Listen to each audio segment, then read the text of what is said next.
AITA for changing my own name. When I was 17, everything in my family shifted in a way I never thought possible. My name is Noah Clark, but for the past year, that name has felt like a heavy weight, a reminder of pain, betrayal, and broken trust. Growing up, my family seemed like any other. My parents, Ethan and Lisa Clark, had been married for over 20 years. They worked hard, loved me, and gave me a stable life. At least, that's what I thought. The truth was hidden, buried under years of silence and secrets. One day, everything changed. I found out my dad was having an affair. It wasn't a one-time mistake or something he could just apologize for easily. It had been going on for years, right under our noses. My mom discovered it, and our home turned cold and quiet, like a house filled with ghosts. Mom kicked Dad out, and for months, he was gone. The house felt empty, but the tension between us grew heavier. I didn't want to believe it at first. I wanted to scream at him, to hate him for hurting Mom, for breaking our family. And I did hate him. I hated what he'd done to us, to everything I thought was safe. When I turned 18, I decided to take control. I didn't want to carry the name Clark anymore. I didn't want to be connected to him, to his betrayal. So, I legally changed my last name to my mom's maiden name, Bennett. It was a small thing, a simple change on paper, but it meant the world to me. It was a way to separate myself from the pain and start fresh. I got my new driver's license, my school records, and my diploma all under Bennett. It felt like I was reclaiming my identity, building a new self who didn't carry the weight of my father's mistakes. At first, Mom was quietly supportive. She understood why I did it, even if it hurt her that I felt I had to. But I didn't care. I needed to heal. I needed to do what was right for me. Then, months later, everything shifted again. Mom and Dad started talking, slowly at first, then more openly. Mom said she wanted to forgive him, to try and save their marriage. I wasn't ready to hear it. To me, his betrayal was unforgivable. The cracks in our family felt too deep to fix. But Dad didn't give up. He reached out to me more often, not face to face. That felt impossible, but through phone calls and texts. He pleaded with me to change my name back. He said it hurt him deeply, that he wanted his name to live on through me. I ignored most of the messages. When I did reply, I told him that I made my choice, and it wasn't about hurting him. It was about healing myself. Mom didn't understand. She thought I was being stubborn and that I was making things harder for everyone. Dad accused her of forcing me to change my name in the first place, but that wasn't true. I made the choice alone. Their fights over me and my name tore at my heart. It felt like I was caught in the middle of a war I didn't ask for. I wanted peace. I wanted to live my life without constantly defending my decision. I kept my mom's name because it was the only way I knew how to protect myself. It wasn't about punishing my dad anymore. It was about standing for what felt right for me. But every time I thought I was moving on, something pulled me back. Sometimes, I would catch a glimpse of my dad's pain in his messages. The regret, the loneliness. I wondered if he really wanted to change, or if he was just afraid of losing me. I wondered if forgiveness was possible. One day, I decided to sit down and listen, not to him, but to myself. I asked myself what I wanted, what I needed to heal. And the answer was clear. I needed space, respect, and time. I told my parents I wasn't ready to have a conversation about my name or the past. I asked them to stop fighting over me. I wanted to love them both, but I couldn't be the battleground for their pain. That was the hardest thing to say, but it was also the first time I felt a sense of control in the chaos. Choosing my own name was more than just a legal change. It was a statement. It was about taking ownership of my identity, my future, and my healing. I don't know what will happen next. I don't know if my family will ever be the same. But for now, I am Noah Bennett. And that name, my name, is where I am starting to find myself again. Update. After months of silence, one late evening, I received a message from my dad that was different from all the others. It wasn't an angry text or a desperate plea. It was a video. The screen was dark at first. Then his face appeared, pale and tired, lit only by the soft glow of a lamp behind him. He was sitting in his small apartment. I recognized the couch he had shown me once years ago. His eyes looked raw, like someone who had been holding in too much pain for too long. He didn't say much at first, just a quiet "Hi, Noah." Then, his voice cracked as he began to speak slowly and honestly. Without the usual defensiveness or anger. He apologized. Not the quick, easy, "I'm sorry" that people sometimes say to move on, but a real apology. He said sorry for what he'd done to Mom, to me, and to our family. He admitted how badly he had hurt us all, and how much regret he carried every day. He said he hadn't just betrayed us. He had lost himself somewhere along the way. He told me about how years of stress, loneliness, and feeling invisible had led him down the wrong path. He said he had been depressed, lost, and scared to ask for help, and that the affair was not an excuse. It was a terrible mistake that had cost him everything he loved. The video ended with him saying he understood if I never wanted to speak to him again, but that he hoped someday I might find it in my heart to forgive him. Then the screen went dark. I didn't reply. I sat there staring at my phone, heart pounding. For the first time in months, I felt a crack in the armor of anger I'd built around myself. I wasn't sure if it was forgiveness or just confusion. I wanted to believe him, but the hurt was still too fresh. The next day, my phone exploded with messages, this time from my mom. mom. She was pleading with me to meet her. She said we needed to talk. I was hesitant. After everything, I didn't know if I was ready, but part of me wanted to understand, so I agreed. We met at a quiet cafe, the kind of place that felt safe and neutral. Mom looked tired, her eyes rimmed red. She reached across the table and took my hand. She told me things I hadn't known. She said the affair wasn't just about betrayal. Dad had been struggling with his mental health for years, hiding his pain behind a mask of strength. She explained how he felt lost after his job changed, how the silence between them had grown over the years. She said that the affair was a symptom of deeper problems, loneliness, fear, and depression that no one had noticed or talked about. I listened, feeling a strange mix of anger, sadness, and understanding. For so long, I had only seen the betrayal, but now I saw a man broken by his own demons. It didn't excuse what he did, but it added layers to the story I hadn't known. We talked for hours, sometimes in silence, sometimes sharing memories and tears. Mom said she was trying to forgive him, not for him, but for herself, to find peace. She asked me if I could try too, in my own time, in my own way. I wanted to say yes, but inside I felt torn. Could I forgive a man who shattered my trust? Could I keep my new name and still hold space for him? What would that mean for who I was becoming? That night, I lay awake, staring at the ceiling, wrestling with all the emotions swirling inside me. The anger I'd felt for so long was there, but so was a new, fragile hope. I wasn't ready to make a decision. I didn't know if I ever would be, but for the first time since everything fell apart, I felt like maybe, just maybe, healing was possible. Update 2. Weeks passed since that long conversation with my mom. The days felt heavy, filled with thoughts I couldn't shake. I tried to focus on school and work, but my mind kept drifting back to everything I had learned about my dad's struggles, my mom's forgiveness, and my own conflicted feelings. Then, one quiet Saturday afternoon, something unexpected happened. Dad showed up at the house, not unannounced. Mom had told me he was coming, but still, seeing him there after so long was like stepping into a moment suspended in time. He looked different than I remembered, thinner, worn down by months of guilt and regret, but somehow more real, less guarded. After a few awkward minutes of small talk, Dad pulled something from his jacket pocket. It was a small, worn box. He handed it to me without saying a word. I opened it slowly. Inside, wrapped in a faded cloth, was an old photograph. It was yellowed with age, the edges curled. In the picture, I saw a younger Ethan Clark, my dad, holding a baby wrapped in a blanket. It was me, but so small I could barely be seen. Behind him stood an older man with kind eyes and a warm smile. My granddad. Dad's voice was quiet as he spoke. That's your granddad. My dad. He died when I was young. That photo was one of the last he took with me and you. He always talked about how important it was to carry on the family name, not because of pride or legacy, but because it connected us to something bigger than ourselves. He paused, looking down at the photo in my hands. I know what I did broke everything, and I don't expect you to forgive me yet, but I wanted you to have this, to remember where you came from, the struggles and love that shaped our family before all this pain. I didn't say anything at first. My throat felt tight. The photo in my hands suddenly felt heavier, full of stories and histories I'd never known. For a moment, I thought about what it would mean to carry the Clark name again, not as a symbol of betrayal, but as a bridge to the past, to the people who had loved and fought before me. But then I remembered why I had changed it in the first place, to protect myself, to start fresh. The room felt thick with silence. Dad looked at me, waiting. I finally managed to whisper, "Thank you for sharing this with me. It means more than you know." He nodded. "Whatever you decide about your name, I just hope you don't forget who you are or where you come from." After he left, I sat alone with the photo. I felt caught between two worlds. On one side was the pain of betrayal and broken trust. On the other, a legacy full of love, mistakes, and hope. That night, I stared at the ceiling again, wrestling with the weight of the past and the choices that lay ahead. I wasn't sure if I could carry the Clark name again, but I knew I couldn't run from my family's story either. The name I chose for myself, Bennett, felt like a shield, but maybe, in time, it could also become a bridge.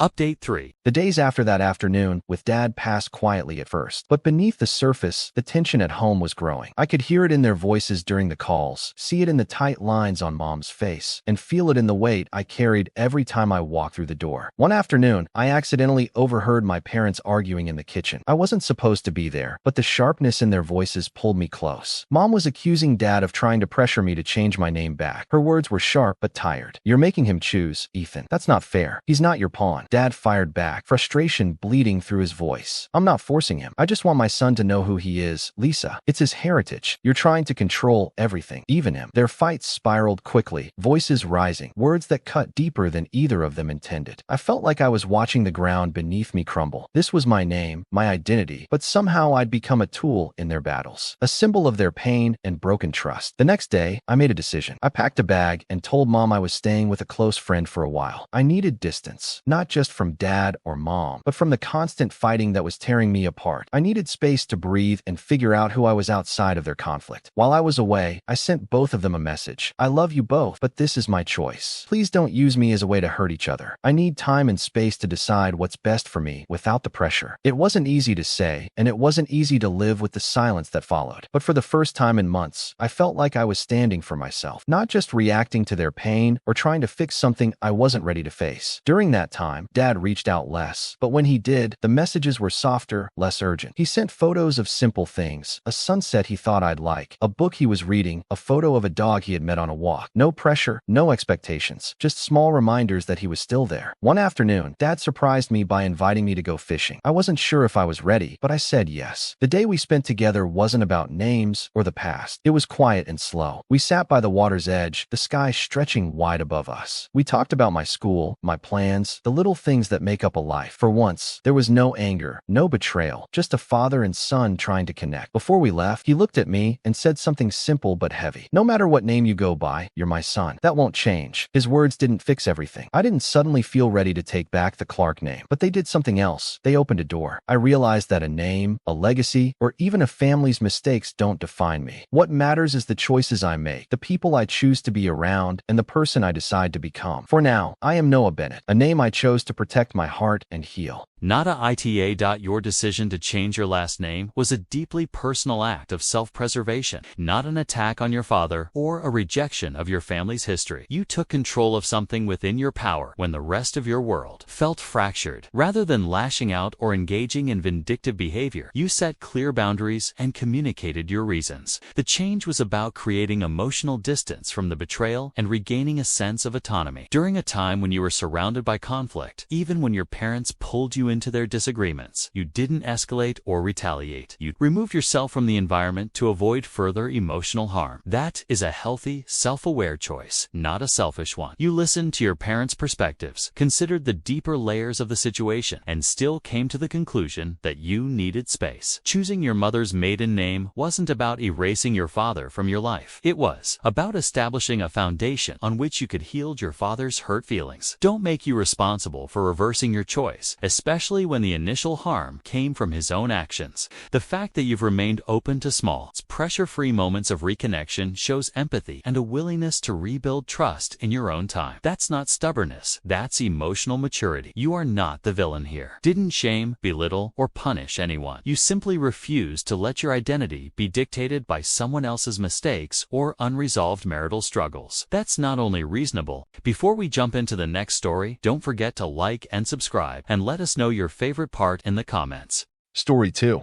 AITA for dating my cousin's ex? I'm Clara, I'm 17 years old, and I've always thought of my cousin Mia as someone who would be in my life forever. We grew up spending almost every summer together at my grandmother's house, running through sprinklers, making up dances in the backyard, and talking for hours at night until one of our moms told us to go to sleep. We weren't exactly like sisters. There were times we got on each other's nerves, but for the most part, we shared everything. Secrets, clothes, the same brand of shampoo, and even the same taste in music, which I guess is part of the reason we're here now. This summer, I started dating Evan. I'd known him since middle school, but I never thought of him as anything more than a friendly face in the hallway. That changed when we ended up volunteering at the same community center event in early June. It was one of those days where we were stacking boxes, handing out food, and trying to keep everything organized. We kept getting paired together for tasks, and by the end of the day, we were laughing like we'd been friends for years. After that, we started talking more, first through text, then phone calls, and then meeting up at the park for long walks. I started to notice things about him I'd never paid attention to before. The way he listened without interrupting, how he remembered small details from things I said weeks ago, how he would stop what he was doing to hold the door for someone without making a big deal about it. When he asked if I wanted to go to the movies one Friday night, I said yes, without hesitation. That night was the beginning of what felt like something special. But here's the complicated part. Evan dated Mia last year. It wasn't a long relationship. From what Mia told me, it lasted about 4 months. She broke it off because she said they weren't a good match match and that she wanted someone with more drive. She never talked about him with much emotion after that. She even started dating someone else a few weeks later, and that relationship lasted much longer than hers with Evan ever did. So, in my mind, Evan was just part of her past, nothing more. At first, I didn't tell Mia about Evan and me, not because I was hiding it, but because it didn't seem like urgent news. I wanted to make sure what we had was real before making it a public thing in the family. I figured when the time came, she'd be fine with it. After all, she was the one who ended it. The time came sooner than I expected. Last weekend, my uncle hosted a big family barbecue, the kind where everyone brings a dish. My grandmother insists on making way too much potato salad, and the younger kids run around playing tag while the adults sit in lawn chairs talking about work, weather, and whatever's going on in town. Evan was there because he's still friends with my cousin's fiancé. I didn't think much about it. We've been careful not to be overly affectionate in front of family until I had a chance to talk to Mia first. But when I saw her standing near the grill talking to my mom, I thought, this is it. I should just tell her now. I walked over with a smile, and when there was a pause in their conversation, I said, "Hey, Mia, I wanted to tell you something. Evan and I have been seeing each other." For a second, she didn't react. Her eyes moved between me and Evan, and then she gave me this small smile that didn't quite reach her eyes. "Oh, that's nice," she said, her tone flat. It was quick, almost like she wanted to end the conversation right there. The rest of the afternoon, she stayed mostly on the other side of the yard. She talked to other people, but not to me. When I did catch her eye once, she looked away. That night, I got a short text from her. "I'm not mad, just surprised." I didn't know how to respond, so I just wrote back, "Okay, I hope you're okay." She didn't reply. Since then, I've been hearing things from other family members. My aunt mentioned that Mia wasn't thrilled about me dating Evan. My grandmother hinted that family should have boundaries. And even my mom, though she told me she supports me, asked if I maybe could have handled it differently. The thing is, I genuinely didn't think I was doing anything wrong. Mia had broken up with him. She had moved on. She never gave any hint that she still cared about him in that way. But now, I'm starting to feel this shift in the family. At dinner the other night, my aunt barely spoke to me. My grandmother kept asking about school but didn't ask a single question about my summer, which is unusual for her. And when I posted a photo of Evan and me at the park, I noticed Mia had unfollowed me on Instagram. It's making me question if I underestimated how she might feel. Maybe I should have asked her first, or at least given her more time before telling her in front of other people. But at the same time, do I really need permission to date someone she chose to leave? I don't know if I'm wrong here. All I know is that the air at family gatherings feels different now, and I'm not sure how to fix it or if I even can. Update. A few days after the barbecue, I received a message from my mom asking if I could come over for dinner. The message was short and simple. No explanation, no hint about what it was about. Just, "Can you come over tonight? We need to talk." That night, I arrived at their house with a nervous knot in my stomach. I wasn't sure what to expect. Mom greeted me with a warm smile, but didn't say much as she led me into the living room. To my surprise, sitting there were not just my mom and dad, but also my Aunt Lisa, my Uncle Mark, my grandmother Helen, and Mia. The room felt heavy, like the air itself was thick and hard to breathe. My heart skipped a beat. I hadn't seen Mia since the barbecue, and she avoided looking at me. Instead, she stared at her hands folded tightly in her lap. My mom broke the silence first. "Clara, we wanted to talk about everything. About you and Evan." I took a deep breath. "I'm happy to talk," I said softly. Grandmother Helen leaned forward, her voice firm but not cruel. "Clara, family is important. We have traditions, boundaries. One of those is respecting relationships within the family." I blinked, confused. "I don't understand. What do you mean?" Helen's eyes narrowed. "It's not appropriate to date the ex of a close family member, especially without consulting her first." "I didn't mean to hurt Mia," I said quickly. "She told me she was over Evan. She moved on. I thought it was okay." Mia finally looked up. Her voice was quiet but carried a sharp edge. "I was over him, yes, but I didn't expect my own cousin to start dating him, especially without talking to me. It feels like a betrayal." The word hit me harder than I thought it would. Betrayal. I never imagined Mia would feel that way. My Uncle Mark shook his head. "This isn't about who liked whom first. It's about respect. Family respect. You should have asked Mia. At least given her the chance to say how she feels." I swallowed the lump in my throat. I honestly didn't think I needed to ask. Mia and Evan were done. I thought we could be happy without causing trouble. My Aunt Lisa sighed deeply. "It's not just about Evan. It's about trust. How can we be sure you'll respect other family relationships if this is is how you handle things. My mom looked at me, her eyes softening. Clara, we support you, but maybe it would help if you gave Mia some space. Mia stood up suddenly, and I tensed. She didn't look angry, just tired. I think it's best if I leave. She looked directly at me for the first time. I don't know if we can be close right now. She walked out without another word. The door clicked softly behind her. The room was silent except for my grandmother's sigh. She's upset, Helen said. And honestly, so are we. I felt tears welling up but blinked them away. I never wanted this, I whispered. My dad reached over and squeezed my hand. We know, Clara. We know. Later that night, I lay in bed, replaying the conversation in my head. Every word, every glance. I realized that what hurt the most wasn't just Mia's anger. It was the feeling that maybe, just maybe, I had broken something in our family that wouldn't be easy to fix. And then my phone buzzed. It was Evan. His message was short. Maybe we should take a break. Things are too complicated right now. My heart sank. The one person I thought could make this better was now asking for space. I stared at the screen for a long time before typing back. I don't want to lose you, but I understand if you need time. I put the phone down and lay back, staring at the ceiling. I didn't know how to fix this. I didn't know if it was even possible. All I knew was that things had changed, and I wasn't sure if they could ever go back to the way they were before.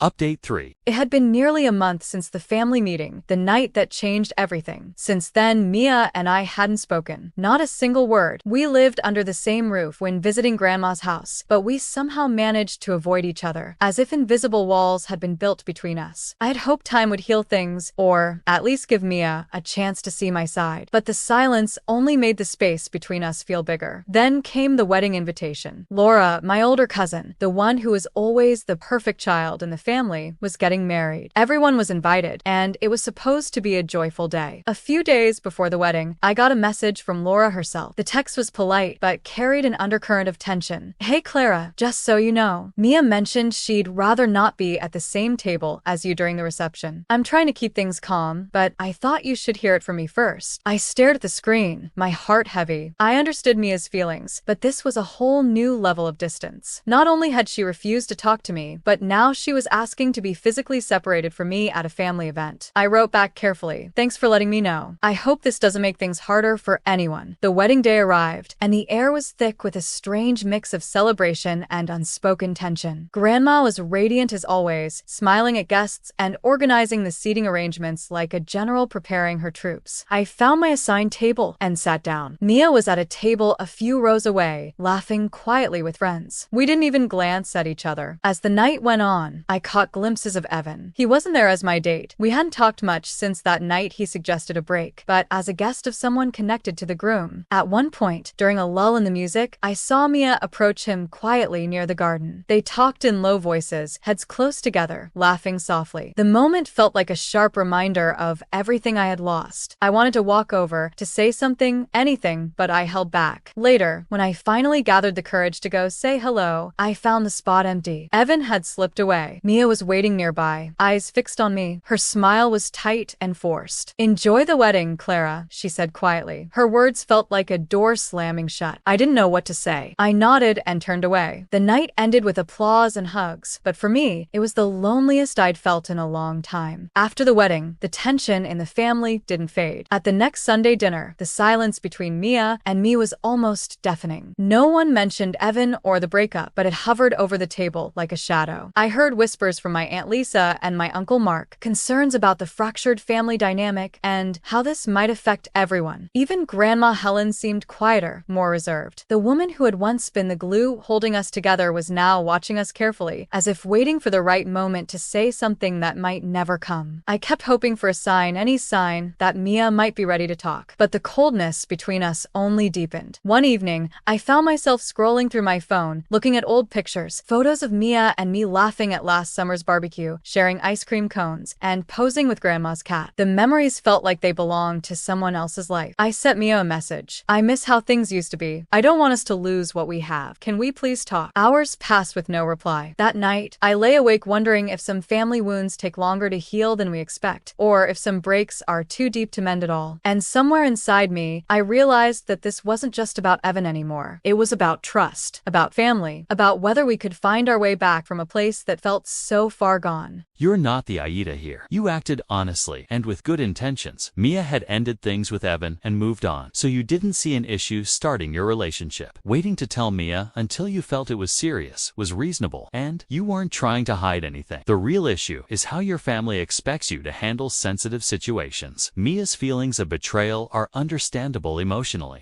but you didn't do anything wrong by dating someone from her past. Maybe talking to her earlier could have eased the tension, but you weren't obligated to ask permission. The family's coldness shows how complicated these situations get, but that doesn't make you the bad person. You're caught between your feelings and family expectations, a tough spot without an easy fix. In short, you acted with honesty and respect. You're not the AITA. Thanks for watching. Don't forget to like and subscribe. Got a story to share? Drop it in the comments and let us know which one was your favorite. If you enjoyed this video, you'll definitely want to check out AITA for giving away my friend's cat. Click here to watch it now.